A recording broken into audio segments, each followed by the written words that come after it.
Madame, monsieur, bonsoir. Merci d'être avec nous ce soir. Question d'actu se penche cette fois sur la réforme de l'administration, plus exactement le processus de modernisation de l'administration qui figure parmi les chantiers prioritaires de l'État. Alors d'ailleurs, ce secteur a connu une avancée considérable ces dernières années avec une nette accélération enregistrée durant l'année 2017. Une batterie de mesures visant à rapprocher davantage l'administration du citoyen en assurant un service public de qualité et qui a été mis en place par le département de Nordine Bedoui. Alors on notera principalement l'allègement des procédures administratives, la décentralisation de l'établissement des documents biométriques et la généralisation des technologies de l'information et de la communication, les TIC. Alors, quel bilan peut-on faire de cette opération d'envergure? Quel avantage et quelles sont les retombées, surtout, sur la vie sociale et économique du pays? Quels sont aussi les projets à venir avec les perspectives, des questions et bien d'autres auxquelles nous essaierons d'apporter des réponses ce soir avec nos invités. Il s'agit sans plus tarder du professeur Abdelrazak Hani. Vous êtes directeur général de la modernisation, de la documentation et des archives au ministère de l'Intérieur et des collectivités locales et de l'aménagement du territoire. Merci d'avoir accepté notre invitation. Merci. Également avec nous, monsieur Hassan Boualam. Vous êtes directeur des titres et des documents sécurisés au ministère de l'Intérieur. Merci d'être avec nous ce soir. Merci pour l'invitation. Et à vos côtés, M. Ahmed Neit El-Houssine, vous êtes directeur du Centre national de prévention et de sécurité routière pour nous parler notamment du permis à points. Merci d'être avec nous ce soir. Merci pour l'invitation. Et je rappelle que vous pouvez nous suivre également sur notre page Facebook Questions d'actu pour laisser vos commentaires. Et on commence avec vous, professeur Abdelrazak Hani. Donc, on assiste en Algérie à une mise à contribution des TIC au service de la gouvernance. Quels sont les enjeux de cette opération? Je vous remercie. Tout d'abord, bonsoir à tous les spectateurs. Donc, pour ce qui est de l'enjeu, c'est le citoyen. Aujourd'hui, le citoyen est au cœur de toutes les réformes. Donc nous travaillons, tout le travail que c'est fait, il se concentre sur ce citoyen et faciliter toutes les procédures aux citoyens. Donc nous avons commencé par la décentralisation. Donc vous savez que les citoyens, avant il y avait tout était centralisé au niveau des wilayas et au niveau des daïras. Aujourd'hui, tous les documents sont au niveau des communes, à l'instar du registre national de l'état civil qui est aussi au niveau des communes. Donc aujourd'hui, on peut faire sortir tous les documents, que ce soit documents état civil ou documents biométriques, au niveau des communes. Donc ça c'est le premier. Et l'enjeu le plus important, c'est le rapprochement du citoyen de sa commune. Vous savez, le citoyen, avant, il n'avait pas beaucoup de relations avec sa commune. Aujourd'hui, il a une relation directe avec sa commune de résidence. Parce qu'avant, il ne pouvait pas faire sortir ces documents dans la commune de résidence. Il devait aller à la commune de naissance. Aujourd'hui, tous les documents, il peut les faire sortir au niveau de la commune de résidence. Et là, il se rapproche plus de sa commune. Donc l'enjeu, c'est cette proximité qu'il doit y avoir entre gouvernants et gouvernés. Et ça a un impact aussi sur le système de gouvernance, l'amélioration du système de gouvernance. Tout à fait. Tout à fait. Le gouvernant va connaître mieux le citoyen. Le citoyen va connaître mieux parce qu'il se déplace au niveau de sa commune, il travaille de sa commune. Et aussi, avec les moyens qu'utilisaient les technologies d'information et de la communication, on fait de plus en plus de systèmes qui permettent aux citoyens de pouvoir suivre toutes les activités de sa commune. Et est-ce que dans cette démarche entreprise par le département du ministère de l'Intérieur, est-ce que vous avez senti, est-ce que c'est l'amélioration, enfin cette relation entre gouvernants et gouvernés, elle est palpable par vos services? Bon, en tout cas, c'est vous qui allez le dire, parce que nous travaillons pour. nous travaillons pour que le citoyen puisse, nous travaillons pour ça. Notamment par rapport aux doléances qui arrivent. Tout à fait. Nous travaillons pour ça. C'est vrai que le citoyen, il demande toujours plus. Mais nous travaillons pour, d'ailleurs aujourd'hui, nous travaillons pour faciliter la tâche aux citoyens. Nous utilisons, d'ailleurs, au niveau de la... Il y a la commune électronique, ça veut dire de numériser toutes les actions, toutes les procédures qui sont au niveau de la commune, de les numériser, aussi bien de la gestion de la commune que tout ce qui est vis-à-vis du citoyen, tout ce qui est interface avec le citoyen. D'ailleurs, c'est pour ça qu'au niveau de la commune, dans ce domaine, nous avons mis en place trois guichets. Avant, il y avait des dizaines de guichets. Et le citoyen devait passer d'un guichet à un autre pour pouvoir régler ses problèmes, pour pouvoir demander, pour pouvoir avoir un document. Aujourd'hui, nous avons mis en place trois guichets. Un guichet que pour l'état civil. Tout document d'état civil, il peut le faire sortir dans un seul guichet. Il n'a plus besoin de passer d'un guichet à un autre. Il y a aussi le guichet électronique des documents sécurisés, où le citoyen, il peut faire sortir tous les documents sécurisés dans un seul registre, et sans remettre aucun document. Pourquoi? Parce que tous les documents sont déjà donnés. On part du principe de donnez-moi l'information une fois. Une fois qu'on me donne l'information, que ce soit pour le passeport, que ce soit pour la carte d'identité, et vous n'avez plus besoin de me donner cette information parce que je l'ai. L'état civil, la même chose. L'état civil, on l'a. Dès la naissance, nous avons l'état civil. Donc, dès qu'on a l'information est partagée et le citoyen n'a plus à donner cette information. Et pour ce qui est du troisième guichet, le troisième guichet des services. Tous les services dans la commune, aujourd'hui, ils vont être dans ce guichet et le citoyen peut demander... Un guichet unique. Un guichet unique. Il peut avoir toute l'information, que ce soit pour l'urbanisme, l'environnement, la santé, l'éducation, le social, le logement, tout. Il peut avoir ça dans un seul guichet. Ça, c'est un projet que nous sommes en train de penser. Les deux premiers guichets, ils sont... L'un des civils, il est dans les 1541 communes. Celui de l'État, des documents biométriques, il y a à Alger, M. Hassan Balam, qui est le directeur du centre, il va donner plus de détails. Et le guichet du service de la commune, lui, nous sommes en train de le mettre en place dans une commune qui est l'Alger Centre, et il sera après déployé dans toutes les communes aux condamnés.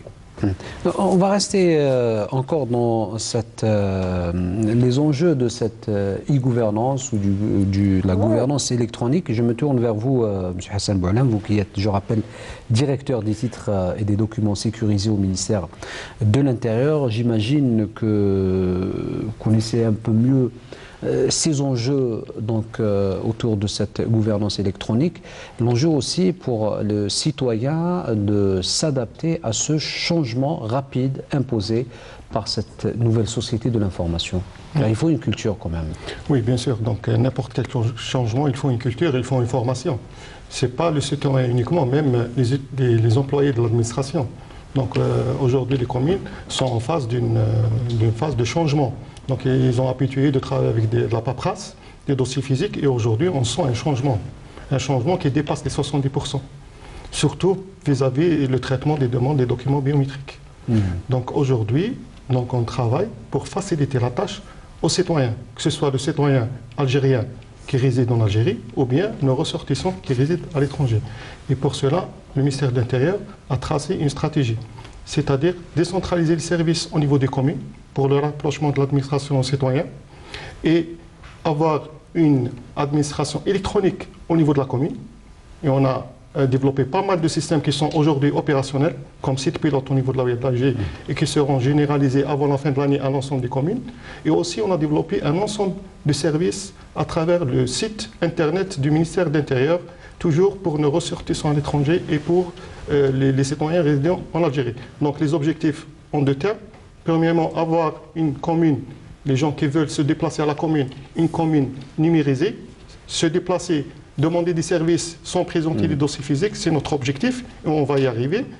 Et deuxième objectif, c'est d'avoir une commune virtuelle via le net, un portail avec un ensemble de services qui seront accessibles via de la carte d'identité biométrique. Sans se déplacer sans se déplacer. Aujourd'hui, on a des services qui, à titre d'exemple, l'année passée, M. le ministre a décidé de délivrer les cartes d'identité biométriques aux citoyens qui disposent d'un passeport biométrique. Et on a délivré plus de 3 millions de cartes d'identité biométriques aux citoyens sans présenter un dossier et sans se présenter à la commune. Ils se présentent à la commune une seule fois lors de retrait.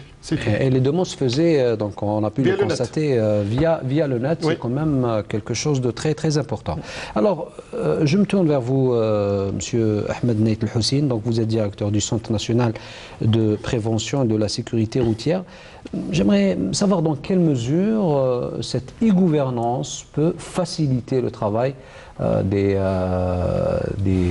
organismes administratifs, ou par exemple comme le centre que vous dirigez.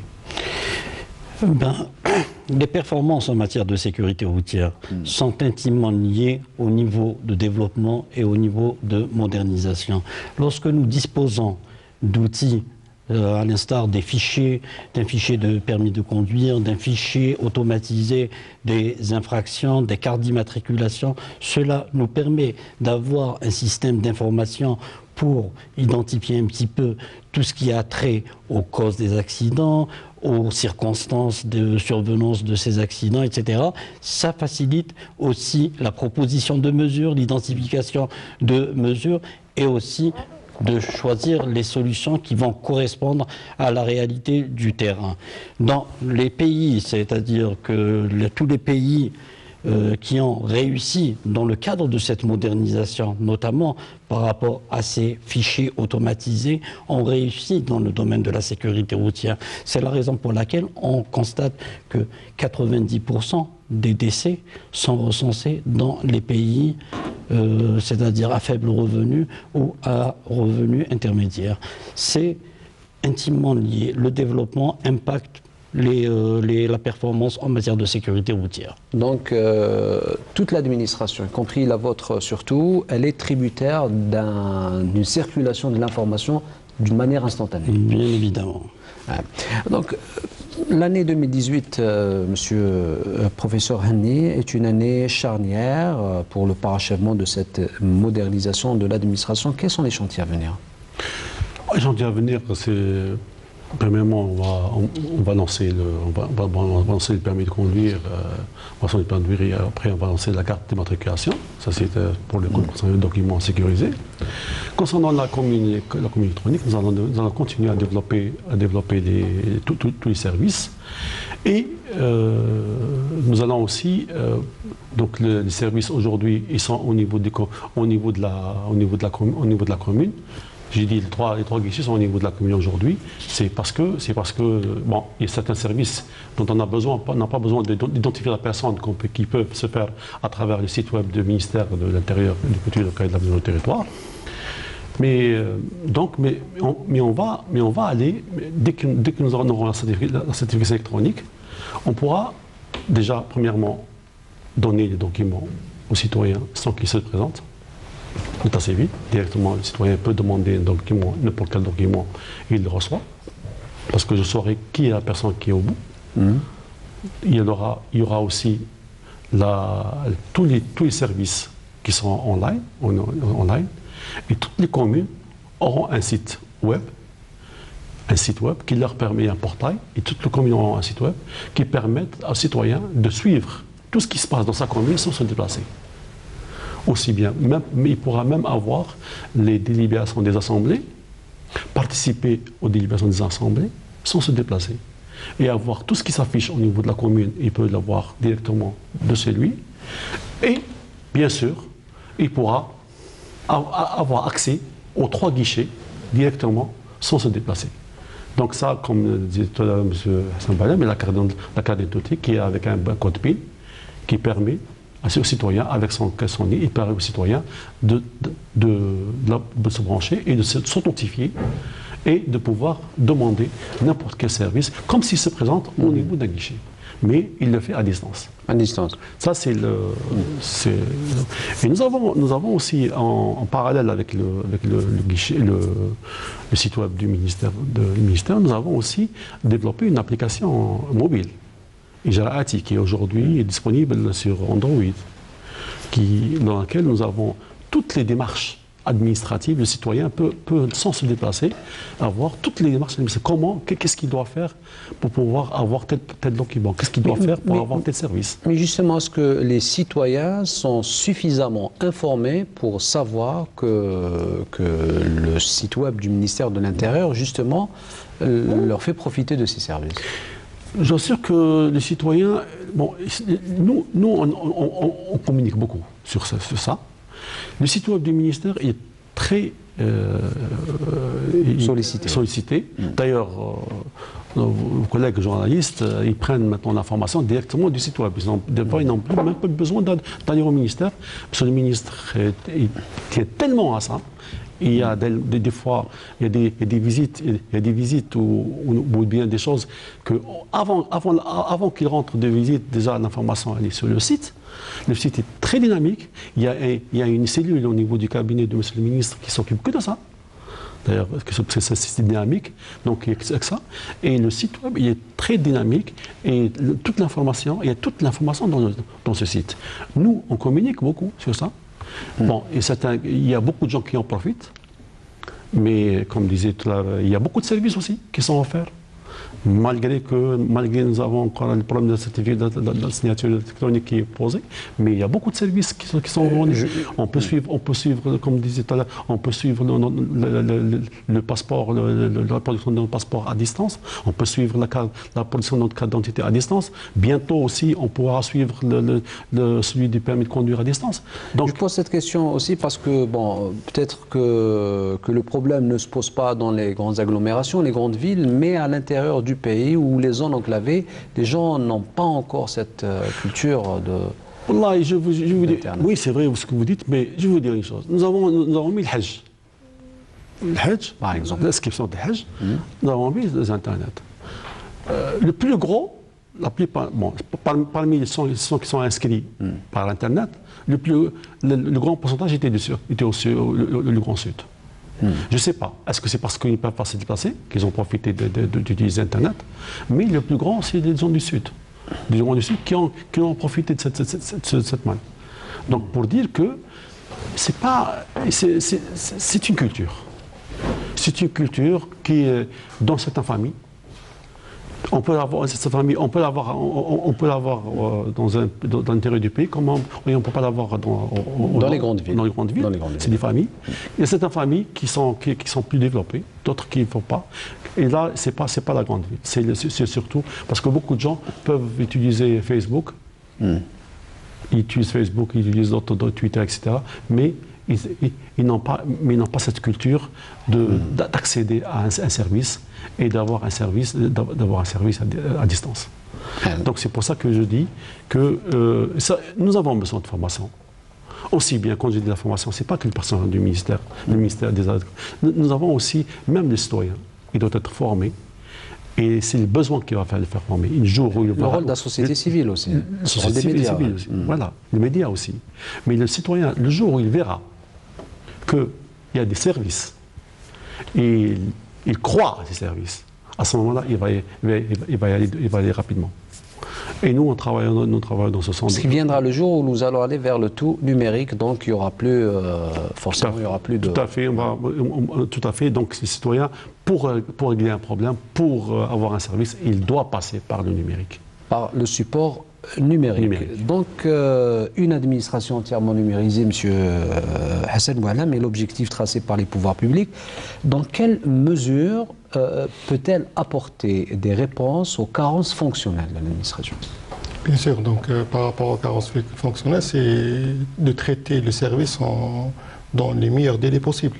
Donc, je donne un exemple flagrant. Donc ça, lors du démarrage de délivrance du passeport biométrique, où on a exigé un document sécurisé d'état civil pour la délivrance du document. Donc il y avait notre communauté à l'étranger qui souffre d'avoir ce document. Donc ils étaient obligés de se déplacer en Algérie. Bon, ça concerne beaucoup plus les personnes nées en Algérie. Donc il se déplace en Algérie pour avoir le document, il doit se présenter en personne, ou bien de faire une procuration, l'acheminer à l'étranger, ça prend beaucoup de temps et de l'argent. le ministère de l'Intérieur a fait un service électronique qui permet aux citoyens de gagner beaucoup de délais et beaucoup d'argent par la délivrance de plus de 2000 actes de naissance 12S via le net. Donc le citoyen, il n'a qu'à demander ce document via Internet et le document est imprimé au niveau du consulat et signé par monsieur le consul lui-même. Donc ça, c'était vraiment de la bureaucratie et là on a réglé le problème. Donc pour parler des perspectives, pour compléter ce qui a été annoncé par monsieur le directeur général en résumé, donc le ministère de l'Intérieur il est en train de numériser les documents d'identité aux normes internationales qui comportent une puce. Et sur cette puce, on a plusieurs applications qui seront, c'est parmi les objectifs, qui seront exploités au niveau des communes. Notamment sur la carte d'identité, on a des applications qu'on maîtrise cette technologie. On est en train de développer des solutions en interne, on est en train de faire des tests. Je vous donne un exemple, on a travaillé avec Alger Post. Donc lors de la délivrance de la carte d'identité du biométrique, au début elle a été refusée par le bureau de poste pour les femmes mariées parce qu'elles ne portent pas le nom de l'époux. Donc on a travaillé avec Alger Post et aujourd'hui, grâce aux lecteurs qui sont déjà utilisés, sont vers un investissement, Alger Post, les mêmes lecteurs utilisés pour le retrait de l'argent, ils sont utilisés pour lire le nom du conjoint et l'adresse de la personne qui sont variables. Donc dans les normes internationales, toute information variable est inscrite sur la puce. Ça c'est une facilitation et ça fait gagner de l'argent pour ne pas renouveler un document pour une information qui change dans le temps. Situation troisième, par exemple, une femme mariée, ensuite elle est divorcée, ensuite elle est veuve, etc. Donc cette information sera directement mise à jour par des agents de la commune habilités, via bien sûr des mécanismes sécurisés. Il y a aussi dans les perspectives la nouvelle carte d'immatriculation qui va être délivrée, Inch'Allah, à partir du mois de septembre, comme il a été annoncé par M. le ministre. Donc elle comporte aussi une caractéristique nouvelle, c'est-à-dire qu'elle sera délivrée une seule fois. Chaque véhicule aura sa propre carte d'immatriculation avec un numéro d'immatriculation unique. Le propriétaire sera inscrit sur la puce, bien sûr, tout en gardant l'historique sur une base de données centrale au niveau de la délégation et sur une base de données locale, le fichier local de la puce. Donc ça, c'est le monde électronique. Donc toute l'information sera traitée d'une manière instantanée, donc, efficace. Même s'il vend son véhicule, le premier propriétaire reste donc inscrit dans la base de données nationale. La base de données. Bien sûr, on a le cycle de vie d'un véhicule. Donc l'ensemble des propriétaires du même véhicule sera tracé dans le temps. Donc là, et c'est ça la vraie administration électronique. Donc tout le traitement qui va venir à l'avenir, c'est traitement électronique. Je vous donne un autre projet, un grand projet qui est en cours, qui a été lancé par M. le ministre, c'est le guichet électronique. Qu'est-ce que ça veut dire guichet électronique? Aujourd'hui, les 57 communes de la wilaya d'Alger disposent de ce système. Aujourd'hui, si vous avez un passeport et vous voulez demander une carte d'identité, ou l'inverse, si vous avez une carte d'identité biométrique et vous voulez demander un passeport ou un permis biométrique qui est entré en vigueur depuis le 1er avril, vous n'avez pas besoin d'avoir un dossier. Vous allez ramener uniquement les documents si vous avez changé de situation. C'est-à-dire les données changeantes, vous devez déclarer, en tant que citoyen, que j'ai changé l'adresse, par exemple, que j'ai changé de profession, par exemple. C'est tout, pour mettre à jour la base de données centrale. Sinon, si vous n'avez pas changé là, uniquement, avec un seul lecteur, c'est parmi les projets du ministère de l'Intérieur, à partir du mois de mai, toutes les communes, je dis bien toutes les communes, seront dotées avec des postes de travail, avec des lecteurs de cartes à puce, pour exploiter les documents électroniques d'une manière électronique. Donc nous aurons un poste pour la mise à jour de la carte d'immatriculation, la nouvelle carte d'immatriculation pour les transactions des ventes et des achats entre les propriétaires. Nous aurons un poste pour mettre à jour les applications qui vont entrer en vigueur, qui sont sur la carte d'identité biométrique. Et la même chose pour le permis de conduire. Donc s'il y a une création ou bien une délivrance d'un permis de conduire, il y a un nouveau poste au niveau des communes qui permettra de synchroniser les points et les infractions avec le système central d'une manière instantanée et électronique. Donc ça, c'est un monde électronique qui va venir d'une manière graduelle et la commune va être 100% numérisée. Et ce guichet électronique qui est sur les 57 communes de la wilaya d'Alger sera généralisé à l'ensemble des territoires nationaux avant la fin de l'année en cours. Avec bien sûr la délivrance du permis de conduire biométrique et la généralisation graduelle aussi du certificat d'immatriculation électronique. Alors, une question d'un citoyen autour de... Il s'est trompé de carte de groupage et c'est mentionné sur sa carte biométrique. Comment faire? Bien sûr. Donc là, il y a des procédures de correction entre les communes et le centre de production. Donc le citoyen doit se présenter à la commune où il a obtenu sa carte et demande la correction. Donc la commune a une procédure de restitution du document qui va être acheminée par les agents habilités de la wilaya concernée. Donc il ramène la carte et elle sera corrigée sur place. Il attend environ 1 heure à 2 heures. Et il y a une procédure interne pour restituer électroniquement la carte et pour relancer la production d'une nouvelle carte corrigée. Donc il y a possibilité de rattraper l'erreur. Bien sûr. Alors pour rester un peu, Monsieur Hani, avant de revenir au permis biométrique, permis à points, autour j'imagine que la stratégie qui a été élaborée tient en compte un paramètre important, c'est la réduction du coût du budget de fonctionnement de l'administration. Est-ce qu'on peut avoir par exemple des estimations ou peut-être une idée générale?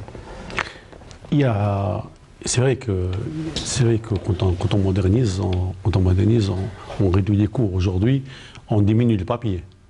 Déjà, les imprimés qui étaient au niveau des communes, il y a plein d'imprimés qui étaient au niveau des communes. Et aujourd'hui, ces imprimés n'existent plus et on travaille sur du papier blanc. Et bientôt, on va même éliminer ce papier blanc. Donc on va gagner, on gagne, ça se chiffre en dizaines de milliards de dinars. Quand même. Bien sûr. Et avec bien sûr, ça c'est, et avec aussi on va diminuer le nombre. Et aussi, on va aller aussi vers aujourd'hui, on demande beaucoup d'informations. La remontée d'informations vers la centrale. Donc on envoie des canevas, les documents, on fait des statistiques, et tout remonte. Et ça c'est aussi du papier, c'est du transport, c'est du transport, c'est du papier, c'est des gens qui prennent les routes, c'est des téléphones, tout ça, il sera éliminé. Il sera éliminé. Pourquoi? Parce que l'information, elle monte automatiquement. Elle est saisie au niveau ou bien acquise au niveau instantané au niveau local. Et c'est rapide. Mais avant, on faisait ça 2 fois par an, ça veut dire par semestre. Aujourd'hui, l'information, elle est instantanée, elle est immédiate et elle coûte rien. Elle coûte rien. Bon, elle coûte le réseau. Aujourd'hui, le ministère de l'Intérieur dispose d'un réseau qui relie toutes les. Vous savez, c'est très important. Si on arrive à faire tout ce travail, c'est parce que nous avons un réseau intranet du ministère de l'Intérieur qui relie près de 2500 ou 2600 points entre les communes, les daïras et les wilayas et tous les ministères. Donc c'est pour ça qu'on peut. Donc la remontée sans parler des annexes. Sans parler des annexes. Donc la remontée de cette information fait que on gagne beaucoup. On n'a pas besoin de papier, on n'a pas besoin de faire remonter du papier. On a fait un petit calcul simple pour un canevas qui monte, je crois, il monte 3 fois par année. On a près de 1000 rames de papier qui montent. Donc 1000 rames de papier, ça coûte de l'argent. Donc ces systèmes d'information qui sont mis en place vont nous faire gagner tout cet argent. Bien sûr, cet argent va être utilisé pour des communes qui vont l'utiliser pour la culture, pour le social, pour d'autres services pour les citoyens. C'est plus important. Alors, je disais donc que l'année 2018 est une année charnière pour le parachèvement de la modernisation. Et parmi les avancées réalisées cette année, le très attendu permis biométrique à points, officiellement lancé le 1er avril 2018 par le ministère de l'Intérieur et des collectivités locales lors d'une cérémonie de présentation à la direction des titres et des documents sécurisés. Le sujet est signé Najma Hersh et on revient juste après. Le permis électronique biométrique fait son entrée à Alger à travers 4 communes pilotes, une prouesse technologique visant à rapprocher davantage le citoyen de l'administration publique. Une administration qui se modernise graduellement en vue d'améliorer les prestations de services. C'est ce qu'a affirmé le ministre de l'Intérieur, des collectivités locales et de l'aménagement du territoire lors de sa visite au centre biométrique d'Al Hamiz.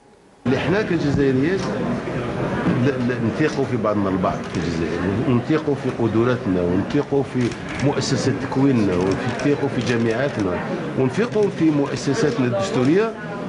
وهذا هو الشيء اللي رسمه فخامه رئيس الجمهوريه. لما نمشيو بهدوء ونمشيو برصانه ونمشيو بطرق مسؤوله ونمشيو بطرق اللي محدده موضحه، الاهداف نتاعنا دائما نوصلوا. Nourdine Bedoui s'est rendu par la suite au service biométrique de l'APC de Cuba, où il a assisté à la délivrance du premier permis à points via le guichet unique, un guichet où toutes les informations sont réunies, également accessibles à distance. J'ai passé juste l'examen pour avoir le permis A et on m'a appelé pour me remettre directement le permis biométrique.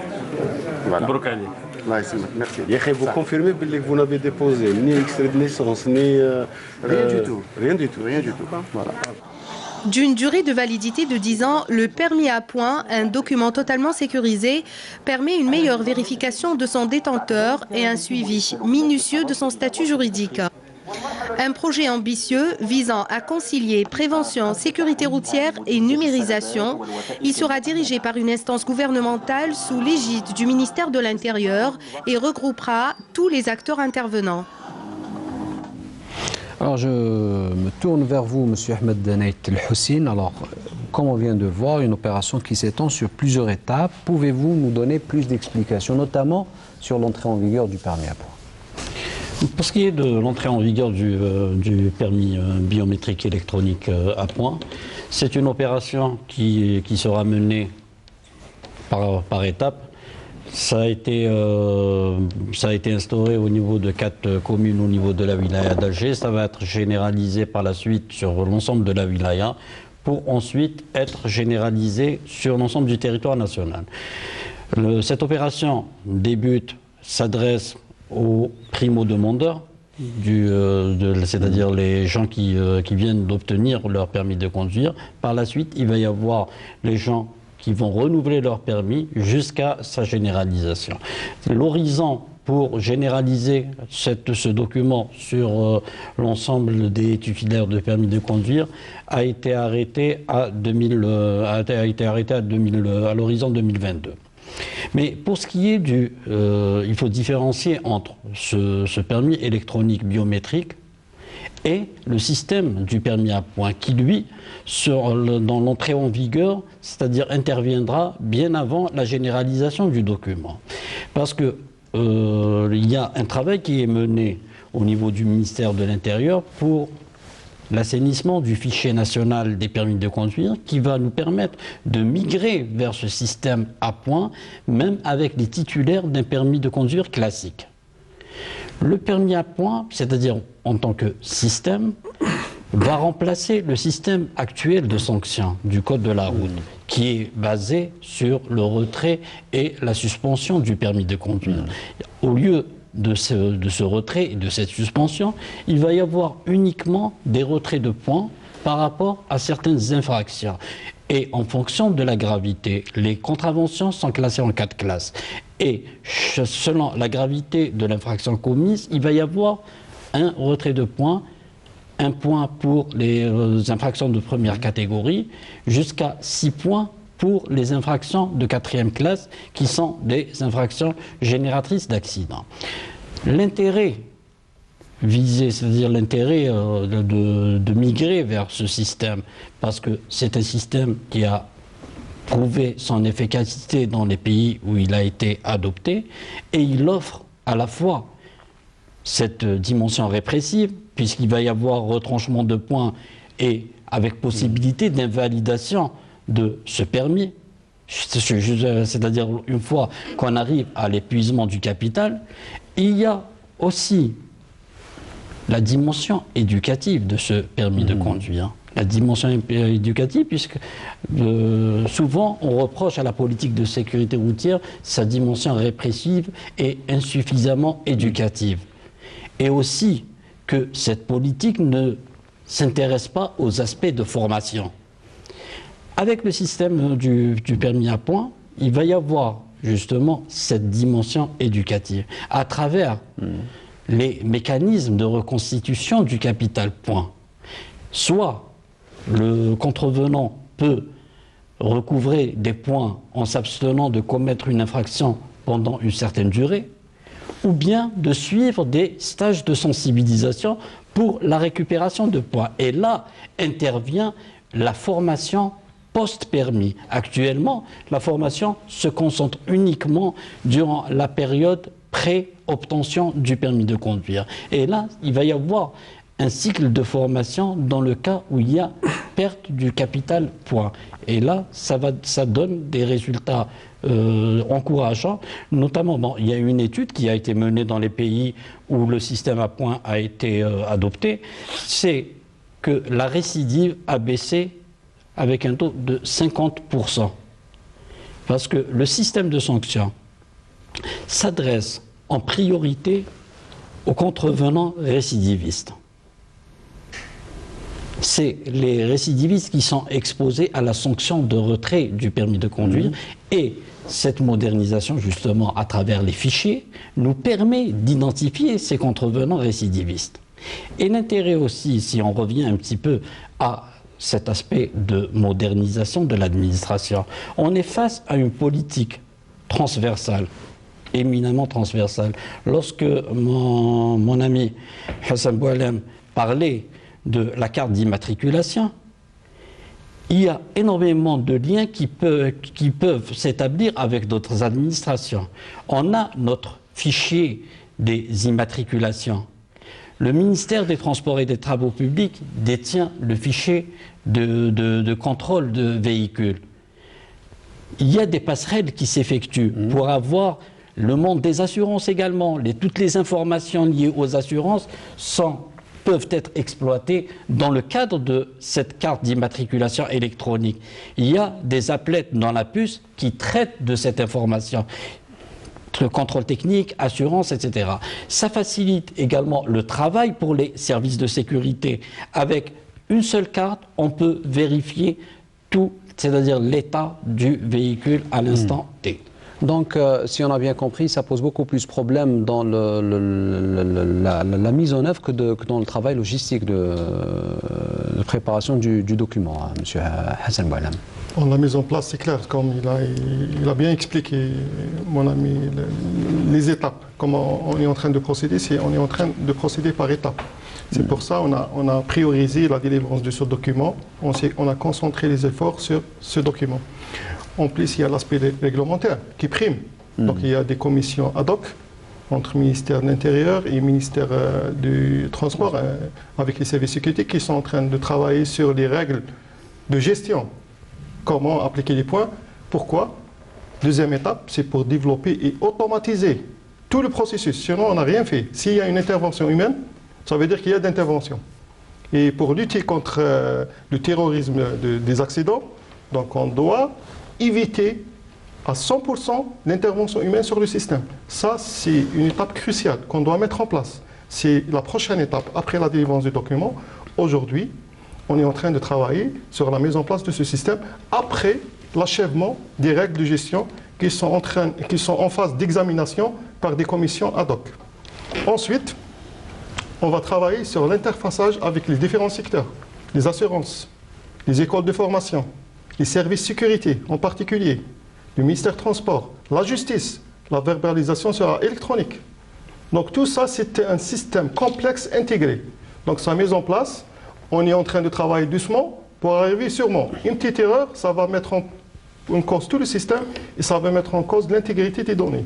Donc la fiabilité du système, c'est d'avoir l'intégrité fiable des données. Donc c'est ça la clé de réussite. C'est pour ça qu'il faut aller doucement. Et normalement, on est sur le bon chemin. Donc la prochaine étape, c'est de compléter le développement de ce système national de gestion points et des infractions. Les fichiers sont en train d'être mis en place. Les développements sur long terme, Inch'Allah, au courant de cette année, seront suivis par l'acquisition des lecteurs mobiles. Parce qu'il y a un grand parc, il faut équiper tous les services de sécurité, les barrages, les agents de sécurité, les agents de la police, la gendarmerie, etc. On aura des milliers de lecteurs en circulation, on n'a pas le droit d'erreur. Alors justement, on profite de votre passage avec nous sur une question qui nous a été posée par des téléspectateurs. Elle concerne un message d'erreur qui s'affiche à l'écran quand on demande la carte d'identité biométrique, pour certains cas. Oui, pour certains cas. Qu'est-ce qu'il faut faire? Oui, pour certains cas, et effectivement, il y a ce message. Il y a, par exemple, le premier cas qui se pose, c'est le problème des mineurs. Lorsque ce portail a été mis en place pour des gens qui ont déjà un passeport biométrique. Les mineurs qui ont un âge moins de 12 ans, il n'y a pas de prise d'empreinte, parce que l'empreinte devient stable à partir de l'âge de 12 ans. Donc les personnes qui ont un passeport, lors de la délivrance de passeport, avaient un âge moins de 12 ans, ils doivent passer par la commune ou le consulat pour donner les empreintes biométriques, les données biométriques. Parce que la carte d'identité doit avoir des empreintes dans la puce. C'est un document biométrique grâce aux empreintes qui sont sur la puce. Il y a un autre cas. Le cas, les personnes qui n'ont pas des empreintes de bonne qualité. Donc ils doivent passer aussi par la capture des données des empreintes digitales. Et il y a le troisième cas, c'est les cas des erreurs de saisie. Donc surtout pendant la période de rush, il y avait beaucoup de saisies manuelles qui sera supprimé grâce au guichet électronique. On n'a pas de saisie manuelle. Donc l'ancien système, il y a le 12S, il y a double saisie. La saisie lors de la délivrance du 12S et la saisie lors de l'introduction des données via le formulaire qui a été renseigné à la main. Donc ces erreurs génèrent par exemple des erreurs sur la composition du numéro d'identifiant national. Donc qui pourrait être attribué à une autre personne. Une autre personne. Voilà, donc le propriétaire, ce n'est pas la bonne personne. Donc on ne doit pas donner la main à la personne pour qu'elle demande. Elle doit passer par le site d'enrôlement.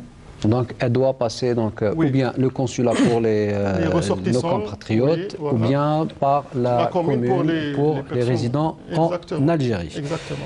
Alors, je me tourne vers vous, monsieur professeur Abdelrazak Henni, toujours autour de cette modernisation. On a souvent parlé ces derniers temps d'une possibilité, peut-être dans un avenir pas très proche, de l'utilisation du vote électronique comme ça se fait ailleurs. Bon, déjà dans notre carte d'identité biométrique, il y a une application, il y a une appelette e-vote, mais c'est pour la carte de vote. Pour la carte, oui. La carte d'identité peut être utilisée comme carte de vote. Déjà, mais maintenant, pour ce qui est avec cette carte-là, avec laquelle on peut s'authentifier, on peut s'authentifier, donc il suffit que l'urne soit électronique, qu'on peut faire un vote électronique. Maintenant, c'est les urnes qui doivent changer. Au lieu de déposer un bulletin, on a l'urne, on met la carte et on appuie sur un bouton. C'est ça maintenant, nous, en tant que techniciens, tout est possible. Il suffit de mettre en place les systèmes qu'il faut, et le matériel qu'il faut, et les systèmes qu'il faut. Aujourd'hui, l'Algérie dispose déjà du premier, qui est la clé de vote, qui est la clé la plus importante, c'est la carte d'identité biométrique électronique, pour authentifier la personne. C'est très important. Il y a une application à l'intérieur, c'est une application e-vote qui permet d'utiliser la carte comme carte de vote. Donc vous parlez, est-ce que vous sous-entendez le passage par un système hybride?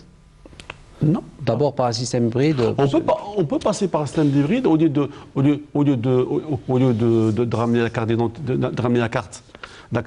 de vote et avoir le cachet, qu'on ait un lecteur avec la carte d'identité, on peut s'authentifier et aller voter normalement avec le bulletin. Ça, c'est une première. Deuxième, on peut, si on veut aller vers tout électronique, et vous savez que c'est un système qui n'a pas donné satisfaction dans les pays qu'ils ont utilisés, parce qu'il y a beaucoup de gens qui préfèrent aller eux-mêmes et voter eux-mêmes. Beaucoup de gens aussi, ils ont voulu même faire de tout électronique, même voter de chez soi.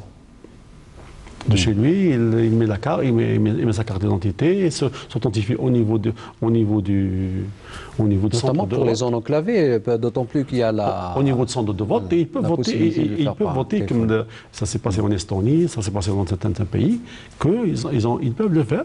Bon, Il suffit de mettre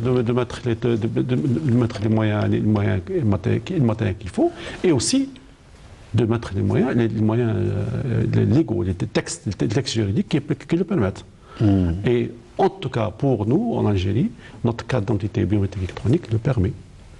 Techniquement, c'est faisable. Techniquement, c'est faisable. Maintenant, ça, c'est un problème de vouloir le faire et de politique. Alors, toujours à propos de la e-gouvernance, qui reste tributaire du taux de pénétration acceptable d'Internet, notamment et surtout à l'intérieur du pays. M. Hassan Boualem. Oui, effectivement. Donc, avec le changement, on a besoin des moyens. Donc, les moyens, surtout en particulier l'Internet, et les outils de connexion, une tablette, un PC, un smartphone. Mais nous avons, le ministère de l'Intérieur a tracé un principe. Il ne faut pas écarter la catégorie qui n'a pas de moyens. M. Henni tout à l'heure a cité le bon exemple, l'opération Hajj, inscription Hajj. Donc on a développé un portail qui a été utilisé, mais on n'a pas éliminé les gens qui habitent dans les zones intérieures. Donc on a donné la possibilité à ces personnes de se déplacer à la commune, on a laissé l'ancien système, donc on a travaillé avec les deux systèmes, ensuite on a consolidé la base de données. Donc là, il faut aller par étapes. Donc n'importe quel projet de modernisation ou autre, il faut un changement sur tous les plans. Changement de mentalité, que ce soit le citoyen, que ce soit l'employeur, que ce soit l'administration. On est tous responsables. Si on veut être moderne, si on veut aller vers l'électronique, on doit changer de mentalité. On doit avoir des moyens. Mais on ne doit pas écarter une catégorie qui n'a pas de moyens. Donc il y a toujours, avec des facilitations bien sûr. Donc le guichet électronique, il va être exploité par les gens qui ont les moyens et les gens qui n'ont pas les moyens. Parce qu'il se trouve au niveau de la commune et il est interconnecté grâce au réseau national qui a été mis en place par le ministère de l'Intérieur, qui interconnecte plus de 2000 sites. Donc une commune en extrême sud ou bien une commune au centre d'Alger, on a l'information en même temps, au même délai qui remonte au niveau central. Donc là, c'est un grand avantage. Donc on a les moyens, on a Intranet, et il reste à mettre en place par les citoyens qui ont les moyens Internet, qui va venir avec le temps. Aujourd'hui, on peut dire que plus de 60% qui utilisent Internet. Et c'est pas suffisant de dire que j'ai Internet et c'est bon. Il faut la communication. Il faut que les gens savent qu'il y a des services qui peuvent avoir leurs services sans se déplacer. Surtout, donc vous voulez dire plus d'implication de la part du citoyen. Mais il y a une astuce. Il faut montrer l'intérêt. Je vous donne un exemple frappant pour nos ressortissants. Donc il y avait un problème sérieux. Donc il y a des ressortissants qui résident dans des endroits très éloignés du site consulaire. Donc, lors de la prise de la photo biométrique, si elle n'est pas conforme aux normes de l'aviation civile et KO, définies par les KO, elle ne passe pas dans la machine. Donc, le citoyen qui n'a pas pris convenablement sa photo au niveau du site consulaire, il sera obligé de revenir. Il y a des citoyens qui payent $500 pour se déplacer. Le ministère de l'Intérieur, il a mis sur le site internet du ministère de l'Intérieur un service électronique qui permet aux citoyens de envoyer sans passer par le site consulaire, directement au centre biométrique, la photo numérisée électronique qu'il a pris au niveau d'un photographe spécialisé. Et là, on a corrigé plus de 5000 passeports de ressortissants qui ont envoyé des photos via Internet. Bien sûr, ces photos sont contrôlées au niveau du centre par des experts qui sont spécialistes dans l'identité pour comparer la photo avant de l'envoyer à la personnalisation. Ça c'est un intérêt. S'il n'y avait pas d'intérêt, le service ne sera pas utilisé. La même chose pour le Hajj. Il y a l'intérêt d'inscription rapide pour avoir une inscription sans se déplacer à partir de son poste de travail ou bien à partir de chez soi.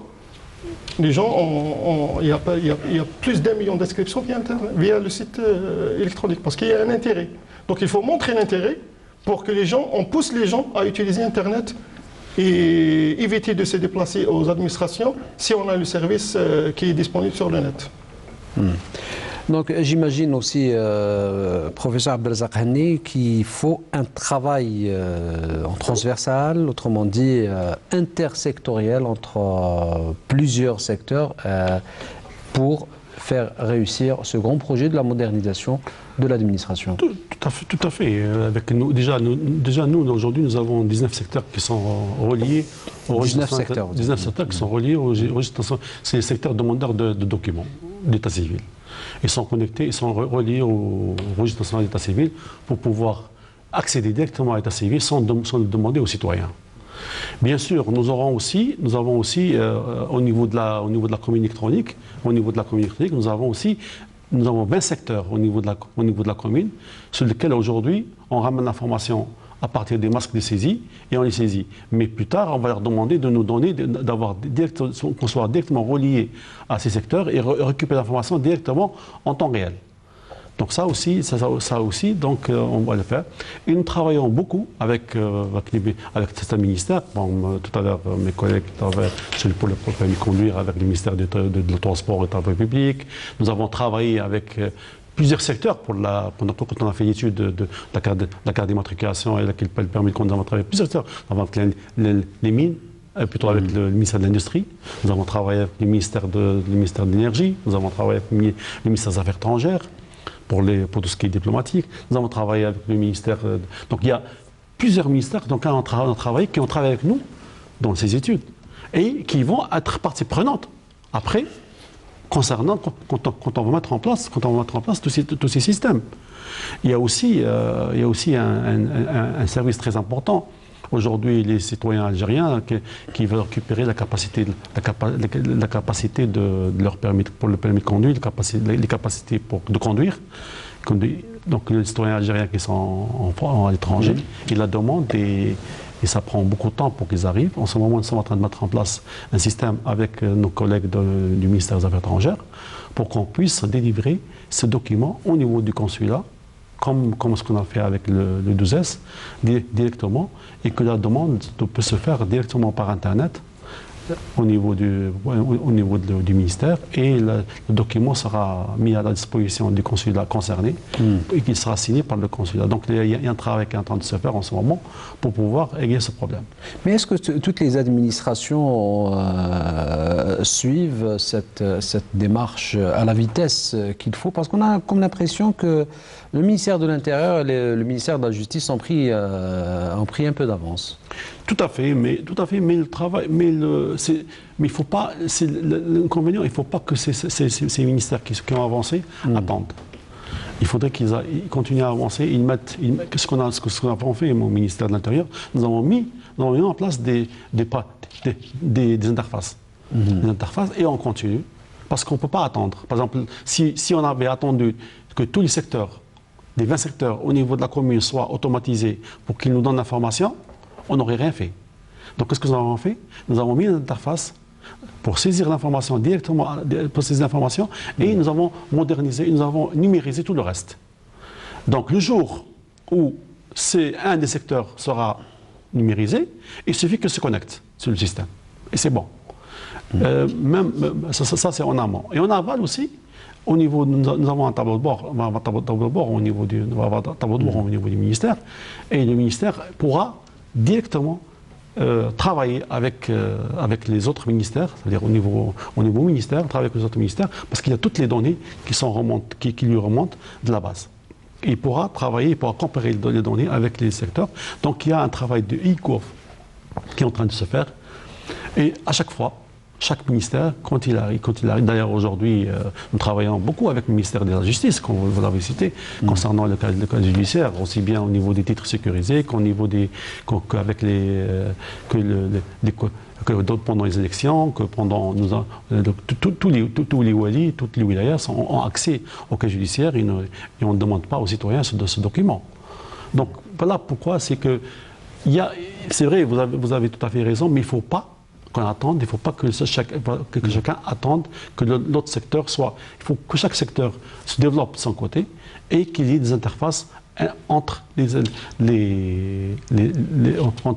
différents secteurs. Merci, professeur Abdelrazak Hani. Je rappelle, vous êtes directeur général de la modernisation de la documentation et des archives au sein du ministère de l'Intérieur, des collectivités locales et de l'aménagement du territoire. Merci à vous également. Monsieur Hassan Boualam, vous êtes directeur des titres et des documents sécurisés au sein du même département, le ministère de l'Intérieur en l'occurrence.